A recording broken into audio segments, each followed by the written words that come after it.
సుమన్ టీవీలో మీ business promotions కోసం ఈ కింది నెంబర్ను సంప్రదించగలరు.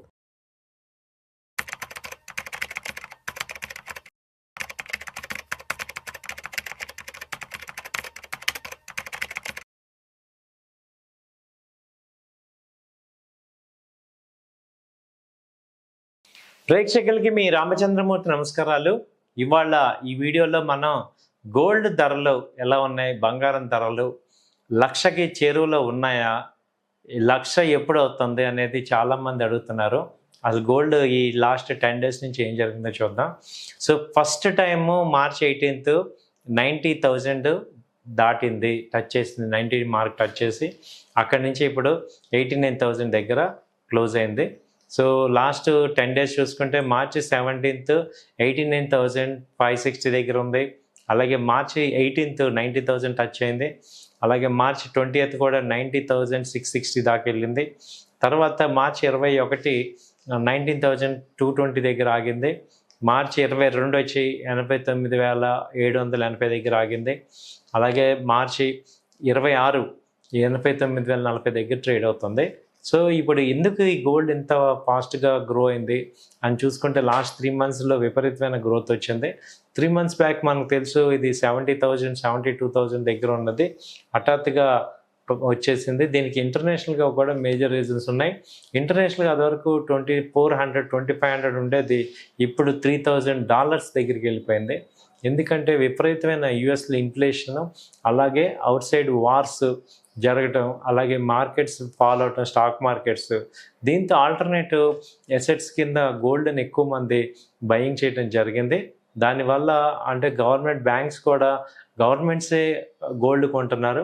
సో దీనివల్ల ఫిజికల్ గోల్డ్ ఎక్కువ కొనటం, సో దానివల్ల గోల్డ్ పెరిగింది. సో 1,00,000 మార్కు రావచ్చు అంటే ఇయర్ ఎండ్లోకి వచ్చేయచ్చు అనేది అనిపిస్తుంది. నెక్స్ట్ ఫైనాన్షియల్ ఇయర్ నెక్స్ట్ 3-4 monthsలో ఇంటర్నేషనల్గా వరల్డ్ మొత్తం ఇలాగ అన్సర్టనిటీ కనుక ఉంటే 1,00,000 కూడా టచ్ అయ్యే ఛాన్సెస్ ఉన్నాయి.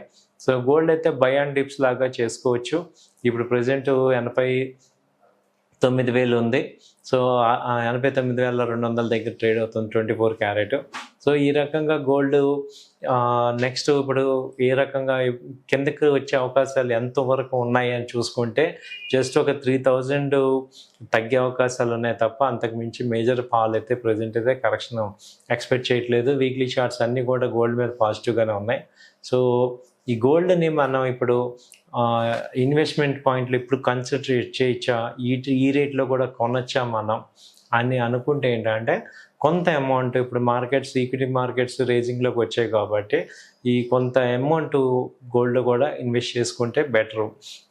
ఒక కొంత % ఫ్రీ అమౌంట్ గోల్డ్లో చేసుకోవచ్చు.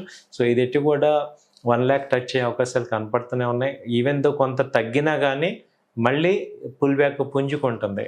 ఎందుకంటే inflation effect, worldwide inflation బాగుంది కాబట్టి దానికి తగ్గట్టుగా గోల్డ్ అనేది పెరుగుతుంది, ప్రెషియస్ మెటల్ ఇది పెరుగుతుంది.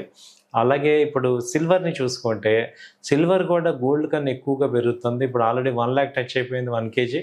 ఇప్పుడు ఆ సిల్వర్ 1 lakh ఏ రకంగా మనం నెక్స్ట్ ఏ రకంగా ఉంటుంది బెనిఫిట్, ఏ రకంగా ఇది ముందుకు వెళ్తుందని చూసుకుంటే సిల్వర్ని ఒకసారి ఆలోచిస్తే ఎలా ఉందంటే ఈ సిల్వర్ మీద 1,50,000 దాకా కూడా వెళ్ళే అవకాశాలు ఉన్నాయా అనేది నెక్స్ట్ టార్గెట్ అవుతుంది. ఎందుకంటే సిల్వర్ని మేజర్గా ఇండస్ట్రియల్ యూసేజ్ కూడా ఎక్కువ ఉంది. సో కాబట్టి సిల్వర్ని కూడా మనం ఇన్వెస్ట్మెంట్ కేటగిరీలో ఇప్పుడు చేర్చుకోవాల్సిన అవసరం కనపడుతుంది. ఎందుకంటే మంచి గ్రోత్ కనపడుతుంది సిల్వర్లో కూడా. సో సిల్వర్ని ట్రేడింగ్ ఈ ఎంసెక్స్లో కూడా చేసుకోవచ్చు. Multi commodity exchange MCX equity market లాగా సిల్వర్ని గోల్డ్ని కూడా ట్రేడ్ చేసుకోవచ్చు. సో మంచి ర్యాలీ అయితే కనపడుతుంది సిల్వర్లో కూడా. అయితే ఇది మొన్నటిదాకా 88,000 ఉన్నది, ఇప్పుడు దాదాపు 10,000 రూపీస్ పెరిగింది. సో ఇప్పుడు 1,02,000 నుంచి ఇప్పుడు మళ్ళీ ఫాల్ అయ్యి 97,000 దాకా వచ్చి ఇప్పుడు 99,500 ఆ రేంజ్లో ట్రేడ్ అవుతుంది. సో సిల్వర్ కూడా మంచి మూమెంట్ ఉంది కాబట్టి గోల్డ్ సిల్వర్ని మనం ఫోకస్ చేయొచ్చు. షార్ట్ టర్మ్ పాయింట్లో కూడా సిల్వర్ బీస్ ఉన్నాయి, అలాగే సిల్వర్ మ్యూచువల్ ఫండ్స్ ఉన్నాయి, గోల్డ్ ETFs ఉన్నాయి, గోల్డ్ బీస్ ఉన్నాయి. వీటన్నిటి ద్వారా మనం ఇది ఇన్వెస్ట్మెంట్ కింద మనం కన్సిడర్ చేసుకోవచ్చు. సో ఓవరాల్గా చూసుకుంటే ఏంటంటే ఇది బై అండ్ డిప్స్ లాగా చేసుకోవచ్చు. డిఫరెంట్ రేట్స్లో కనుక మనం బయింగ్ చేసుకుంటే మంచి ప్రాఫిట్స్ అనేది కనపడుతున్నాయి. సో ఇదండి గోల్డ్ అండ్ సిల్వర్ మీద. Thank you.